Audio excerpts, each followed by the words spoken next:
Welcome to the Wealthy Speaker Podcast, the show that offers you tips and strategies to help speakers build the business of their dreams. Now here's your host, 30-year industry veteran and business coach, Jane Atkinson.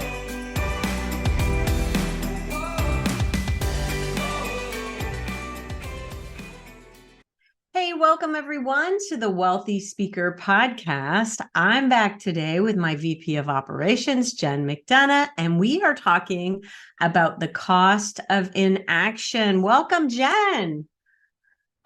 Jean, it's fun to be here and get to hang out with the cool kids on the block today. So thank Yes, you. we're going to have some fun. And, in our school, we see action as being one of the difference makers between students in the mastermind or in the school. The ones who we see doubling and tripling their business, that's the difference, is it not? Absolutely. And I can think of one person in particular that came to us a couple weeks ago, and she came to us, and I remember on her next steps call that we offer anyone who's interested in thinking, hey, maybe this is a good fit. She met with us and she said she was so frustrated, especially over the last years. Like, this has been years coming, but especially over the last year, because she just wasn't moving it forward and she was totally stuck. I was so excited for her, because when she joined the mastermind, that was her feeling. And I said, please document, journal where you're at in this journey right now today, because I guarantee in a couple weeks, it's going to take some work, but in a couple weeks, you're going to look back and you're going to forget.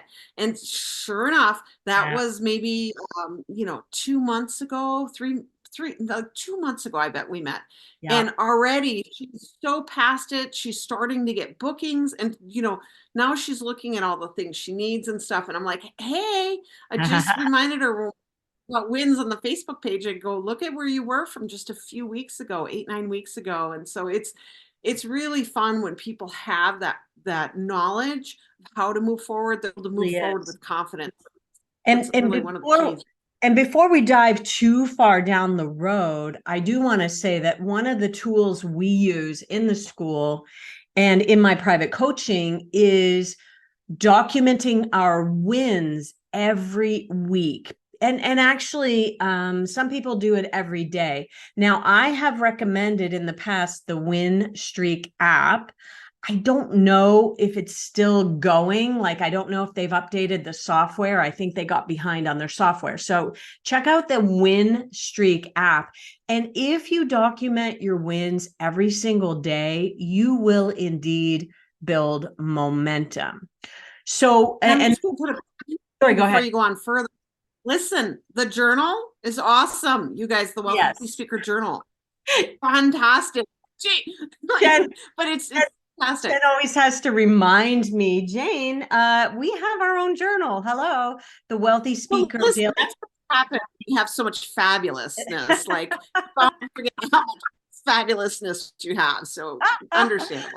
The Wealthy Speaker Daily Success Planner and Journal. You can order it in a hardcover from Amazon, and it's actually quite fabulous to record your wins every single day. And also, what most people say to me is that it's a huge confidence builder. So you're right. I don't know why I'm promoting somebody else's app. Okay, so let's imagine that you've set your annual goals for 2024. You've broken it down into action steps. The question then becomes, which steps are you avoiding? What are you procrastinating on? And those are the things we want to talk about with you today. If you're an action taker and there's no moss growing on you anywhere, that's kind of you and me, Jen. We really do take action. We really do follow through on our commitments to ourselves. But if that's you, reach around and pat yourself on the back. Congratulations, because you're really probably in the minority in terms of being someone who sets an action and just goes and does it. The majority of people, and I can certainly be this way myself, I am married to, we say, you're not a procrastinator, you just have a habit of procrastinating. So we don't label people around here, but really, I live with a procrastinator. And so I kind of know, he knows that if I have something on my plate, I just do it, because otherwise my 59-year-old brain will forget about it and I have bad memory and it won't get done.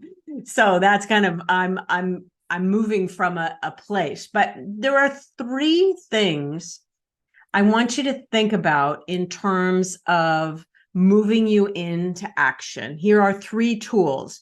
I'm going to circle back to this first one, but the idea is that you can examine the thought that is keeping you stuck. Okay, so that's number one. Examine the thought that's keeping you stuck. Number two, you can create some deadlines for yourself.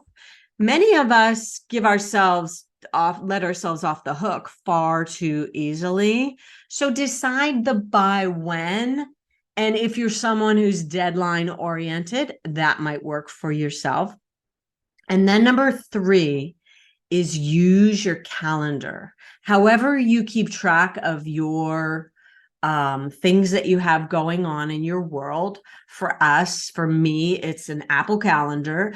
Everything that goes on in my world goes on the Apple Calendar, including my to-dos. Okay, like little to-dos. Re-up for the Nexus card. I mean, that's a to-do that I really didn't want to do because it's government bureaucracy and it's a pain in the butt. And now I just got a notice. We did it a month ago and now we have to go for an interview. So use your calendar to keep your, and here's the big part about using your calendar. Keep your commitments to yourself. So if something goes on, let's say that you're really bad at following through on client outreach, which how many people are, Jen, in the speaking business, right? Jen, you're really good at this. Let's say that client outreach is going to go on your calendar on Tuesdays and Thursdays from 10 till noon. The trick is then to keep that commitment to yourself and not go, oh, well, I have to go pick up little Johnny from school. Oh, wait, I have to get the laundry done. Oh, wait, there's some other emergency. I need to take the car in for an oil change. No. You schedule it all around your commitment to yourself. And you pick up Johnny, know that if you're going to be having to pick him up each time, you're going to schedule around that. So use your calendar and keep your commitments to yourself and start with practicing small. So Jen, if somebody's in the school and they decide, okay, I want to do outreach. Oh, I'm going to do 1,000 outreach a week. We would tell them, hey, why don't we start with 10 so that you can get a couple of wins under your belt? What numbers are you putting out to people there to, talk to them about taking action in terms of outreach? Well, I think one of the things we're amazing at in the school is, even though it's the same formula for everybody, ready, aim, launch, we're amazing at meeting people where they're at. So we look at their seasons that they're in. If you're working full time, maybe it's one outreach a day. That's okay. That's 5 a week, 20 a week. Doing good. If you're doing this full time, you're a go-getter, maybe you want to start off with 10 a week. You'll have 40 a month or 20 a day or whatever that number is. Mm-hmm. It's really looking at your season that you're in. And so it's easy to look at others and go, oh, they're sending 1,000 a day or whatever it is. No, what works for you? Some progress is better than no progress. So we are all about moving off. I have to say that we have both, you and I have been together doing this for 10 years, and we have both evolved tremendously. I never, ever assign anyone anything that I don't think they'll do. That, if they have a really busy life outside of speaking and they've got team all around them in their day job, I will make sure that either we assign things to a team member because that's kind of what they're used to, or that we, really adjust the numbers accordingly, because there are people out there who just are not going to do, there is no one path, I guess. And so when you're taking action, really customize your action for yourself. Don't sit next to somebody at an NSA chapter meeting and, oh, they do 50 outreaches a week, I'm going to do 50 outreaches a week. Customize that for yourself to make sure that you're not committing to something that you're going to fail. So that's why we start small. Start with 10 and work it from there and see how you make out. And one more thing I want to add to this, Jane, you and I, your Rolodex is like none I've ever seen before. You've been in this business. That Rolodex goes long and deep. It's amazing. But I think most speakers, the majority of us, have run into this problem. When we start out, you start to see people start to really take action and they get good. And what happens? They start getting booked, which is a really good thing. Yes. And then what happens? Don't have their systems set up so that when they are out speaking, that continues to happen. So making it manageable, even while you're out speaking, what will happen is that you'll get busy, awesome, you're rocking it, and all of a sudden you get back 2-3 months later and you're like, oh my gosh, I have no business. And so making it sustainable for you when you're out on the road, whether that's with team members or your calendar, whatever that is, just be nice to yourself, I guess. Give yourself a little grace and space and realize it's a long-term thing.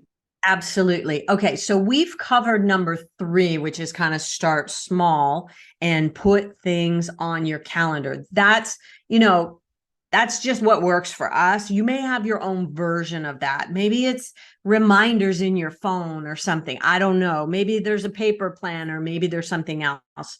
Maybe you're using our journal and you want to write it down there. No problem. There's a place for that. But the key is to do it. The key is to do it. So let's circle back to number 1, which is really around managing your thoughts around a thing that needs to be done. So Jen, I remember the example that you shared with me one time about not wanting, this was probably at the beginning of COVID, and you did not want to do virtual. So I'm actually going to walk you through the thought model because I want to hear this. And those of you who are watching on our YouTube channel, you'll actually be able to see me because I'm going to share my screen. You can get the thought model. This is a Brooke Castillo thought model, by the way, and you can get our worksheet on it in the show notes for today. It's called the thought model. You'll see a link to that. So I'm just going to go ahead and share my screen. And Jen, talk about when, so I'm just going to walk everybody through the thought model first, and then we'll circle back and we'll start filling in the blanks on your situation. This C, so if you were writing this down on a page, you would put a C on top, down one, a T, then an F, then an A, and then an R. Okay, C, T, F, A, R, going down the page. Let me share with you what those mean. The C is for circumstance. That's what's going on. And in Jen's circumstance that we're going to use to work through this, it was COVID hits, virtual is now needed. So then the T is the thought line. Jen's going to have a thought about that, which is then going to lead to the next line, which is F, which is a feeling line. Okay, so it goes circumstance, thought, feeling. Then the A line is action. What actions does Jen take or not take? And then the R line is the result. And here's the kicker. And this thought model, by the way, I've heard it through other people other than Brooke Castillo. I just happened to get certified in her process and I really understand it. And I love the idea that our thoughts equal our results. And so if you're not getting the result that you want in anything, you have to check out your thoughts. So if there's inaction happening, then we want to go back, circle back and see, well, what was the thought on that? So let's just say that the thought is COVID, Jen, or the circumstance is COVID, Jen, sorry. And you said, you know, what did you say about virtual? Virtual yuck. What did you say? I had an event coordinator actually approach me and ask me to Okay. do a virtual. And I was kicking and screaming into the whole virtual thing. And my thought was, it's too much work. And I don't know if I have what it takes to reach people the same way as in person. Like that was my true Well, thought. And my fear was, I was just, it was or my feeling was fear. Like, did I have what it takes to do virtual? I don't yeah, know. And I don't know. And that was truly my deepest thing. It could have been, I complained about, yeah, I'm not doing that. That's too much work, or I'm not sure, yeah. how, but So that what feeling we was, do when we're examining our thoughts, we just kind of take them one at a time. We could actually unpack all of those thoughts. It's too much work. I don't know if I have what it takes. Any of those would be good in the T line here. So let's just use it's too much work. There's some unknowns, okay? And then the feeling that you said you had from that was what? Fear? yeah, fear, because that really was the stem feeling. Yep. And then from fear comes either some action or some inaction. And so if you do nothing, let's say that you sat on that idea and you didn't get back with the meeting planner. That's not what happened. But let's say that is what happened, that you did nothing and it just went away. And that was, several $1,000s out of your pocket during COVID that probably could have gone a long way in that moment. Okay. So the results would be a big fat zero if that's where we left it. But let's just change. Let's go back and talk about somehow you must have come up, Jen, with a new thought. So what was the new thought when you decided to give it a go? Yeah. So I remembered saying that my coach told me, Dan Miller, one of my favorite quotes from him was, if you didn't start early, if you're not embarrassed by your earliest work, you didn't start soon enough. And That's, so that's thought was, I guess I'm going to have your help with this, Jane. My like, I just feeling, need to start. yeah, I just need to start. Like, not everybody starts somewhere. Yeah. Let's say in honor of your mentor and my friend Dan Miller, who's quite sick right now and maybe leaving us any day. Uh, let's repeat. If you're not embarrassed by your earliest work, you didn't start soon enough. That is such a good, people who wrote books 20 years ago probably read those books and are like, yeah, that's not my best stuff. But so that's the point, just do it because this is how we learn. This is how we get better. So if the thought is, I'm going to start. And then what did that lead to a feeling of, Jen? Almost relief. It was Hmm, it was maybe letting relief. go of that. Yeah, maybe because you made a decision. Relief. Yeah, it said, you know what, I'm gonna move. Yeah, I think relief is a good word. Like, Yeah, hey, that's it allowed good. me to let go of fear and embrace confidence. Yes, yes, I love that. Okay, so relief is the feeling. And here's something that I really hope translates in a podcast. Um, when you take actions from a good feeling, and relief is a positive feeling, so let's just go with it that way. When you take your actions from a good, positive feeling, now sometimes, Jen would have had to do one or two podcasts before the feeling she was coming from, or not podcasts, one or two virtuals before the feeling that she had was confident. But our goal is to get to confident, and relief is the starting point.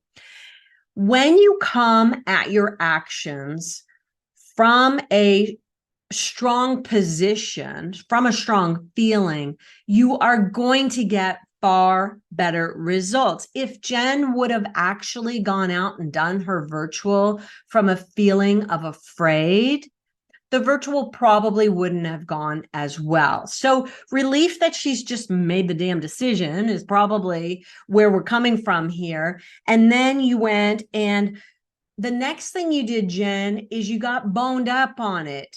You went out and you bought the stuff that was needed. You invested and you took all the actions. So sometimes we say in the school, you did all the things. And you went. Check in this case. I held on to it for 2 weeks before cashing it. So that was like the moment of when I cashed that check. I'm like, you're all in, baby. Here we Yay. go. Yeah, and then we have the result is money. And let's think about, Jen, I don't know if you can accumulate this in your brain that quickly. Let's think about how many virtuals you've done since making that decision and how many thousands of dollars that put in your pocket. I mean, really, the outcome of this one and the cost of that inaction for you over the 2 years following could have been tens and tens of thousands of dollars, right? Yeah, that event has led to several spin-off events that wouldn't have come had I gotten on it. So I got on their list for this associations where Yeah. these event coordinators go through and see these different things. And just from that, not even me reaching out, that has reached out in other associations, reaching out to me and saying, hey, we'd love to have you for this Beautiful. event. We already rocked it for this group. Beautiful. And then you were set up to do virtual and you were open for business for virtual, and a bunch of other people during COVID hired you for virtual. And that is a beautiful thing. So examine the thought that is keeping you from taking action and really see if you can change that thought, because we really don't want to go into taking action. A lot of times our thought will actually lead to no actions. That's what gets us into a stuck place. So remember the two things that I think that are the most important, and go and download your own thought model page from our show notes. The two things that I think are most important about this thought model: number one, your thoughts equal your results. And number two, really be intentional about what feeling you're taking your actions from. And then you will also see a massive buildup in results. The minute you get confidence and you have a thought that makes you feel confident, and then you take all your actions from there, oh my goodness. And we've seen that happen in the school where people come in, they have some sort of version of a scarcity thought. I need to make money now, which then leads to a feeling of ick and scarcity, which maybe if they're taking actions, they're probably not getting the results that they want. But we've actually seen that happen where they changed their tune, they changed their thought to, hey, wait a second, I have some amazing things to offer people. And then they get more confident about that. And then they keep taking all the same actions, but now they're getting results.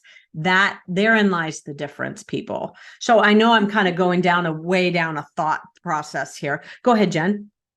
Oh, I was going to say, we believe in this so much at the school that in our mastermind, we have several touches throughout the month. Like there's a lot of guidance and help, especially in the mastermind program. And we dedicate one of our sessions each month to just be with Jane, to be working on the money mindset model. And it is crazy good. Like it's great. Yeah, we dedicate a whole hour to that with me once a month because it's that important. It's that important. And the other thing that we do, and we just did this at the top of the year. So the beginning of January, we had our kickoff call for the year.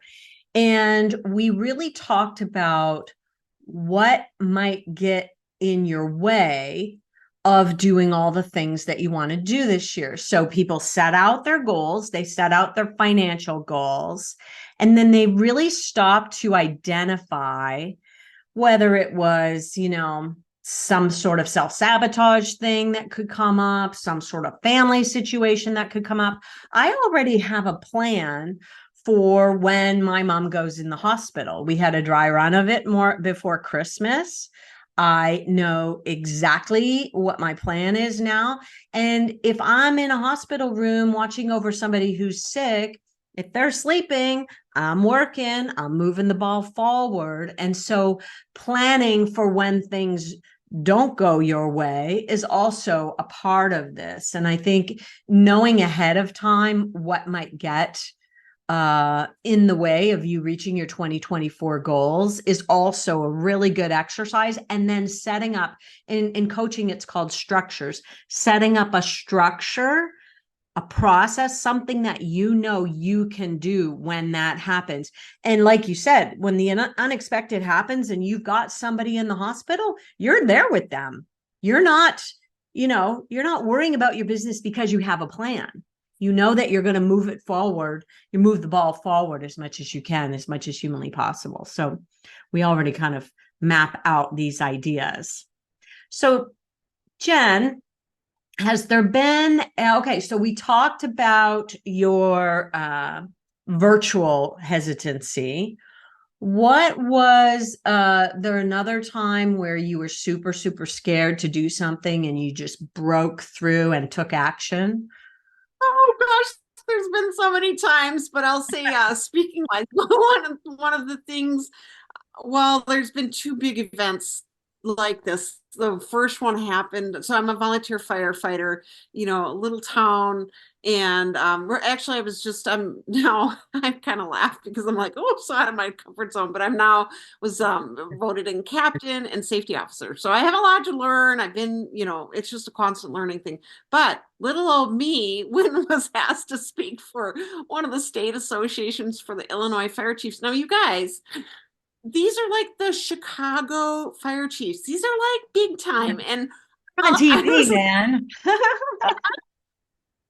and so here's little old me to come in, and I'll be very vulnerable here and say, when I first got booked for that, I'm like, are you kidding? What am I going to teach the Chicago fire chiefs? Like, seriously. And we're not even the same. I still have a hard time, I can be not real fond of heights or even fires sometimes.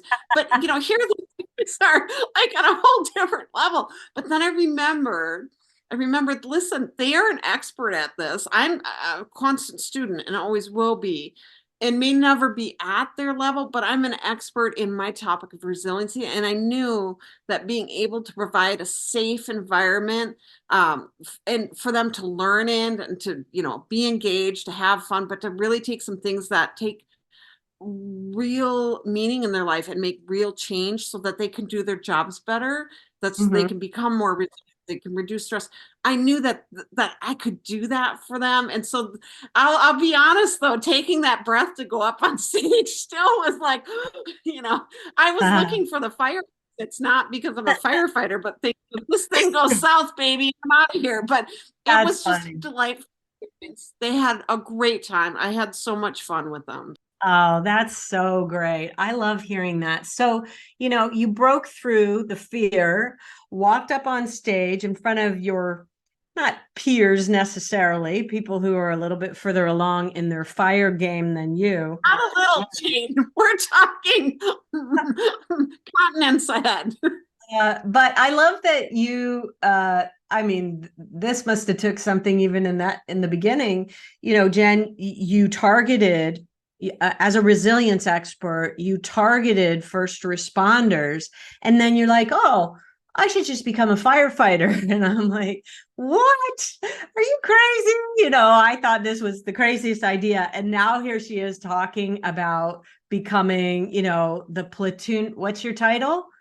Well, I am captain now of my fire team. So we're excited, safety officer as well. That's pretty amazing, Jen. Like, how many years have you been doing that? Oh gosh, I took a 2-year hiatus, but I took been in it now for 7, 8 years now. Yeah. And again, I still feel like it's constantly learning, but this is the same in the speaking business. You and I get to talk to a lot of rock stars, and it's the same thing. They're still constantly learning. When you have that curious mindset, it makes for a beautiful experience. Jen is not only is she very, very resilient, but she's also very good at kind of compartmentalizing her life. Her and her husband just bought, because why wouldn't you, just bought an inn with a cafe and Airbnb upstairs. I mean, watching her and her life has been such an honor for me. And I have to say, Jen, I know nothing about running the best business or a Airbnb and cafe, by the way. I know way more than I knew 6 months ago when we just said, yeah, sure. And then we're like, oh my gosh, we've never done anything like this. And so it's the same process with the speaking business, and that mind broke. And watching you in your first couple of weekends in the cafe, and people are just loving on you guys so much, and you're going to be successful at that too.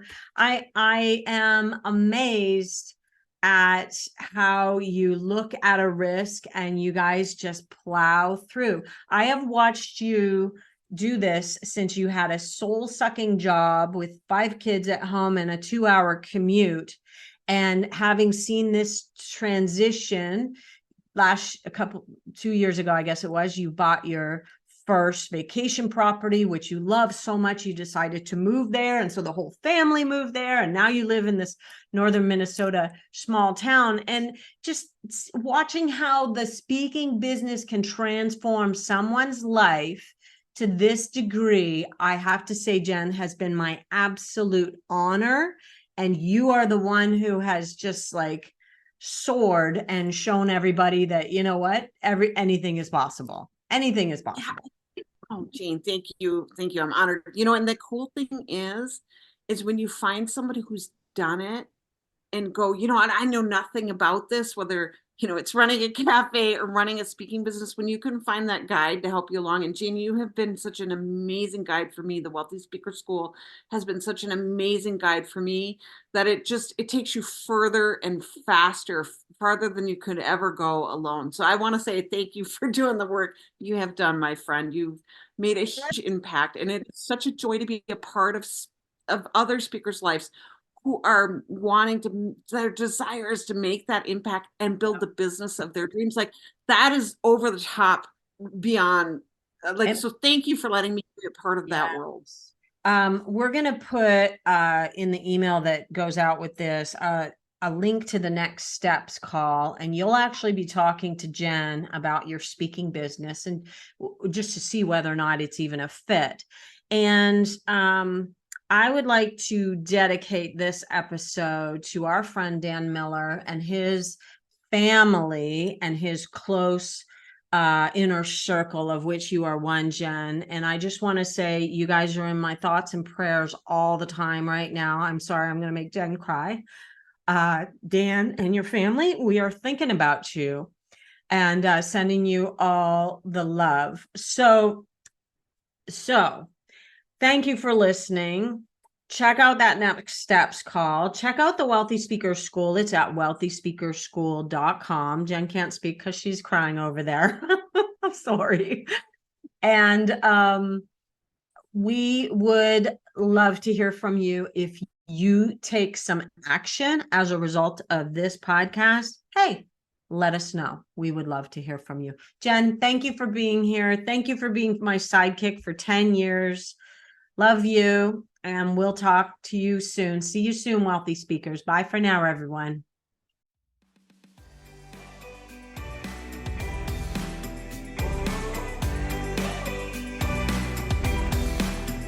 Thanks for listening to the Wealthy Speaker Podcast.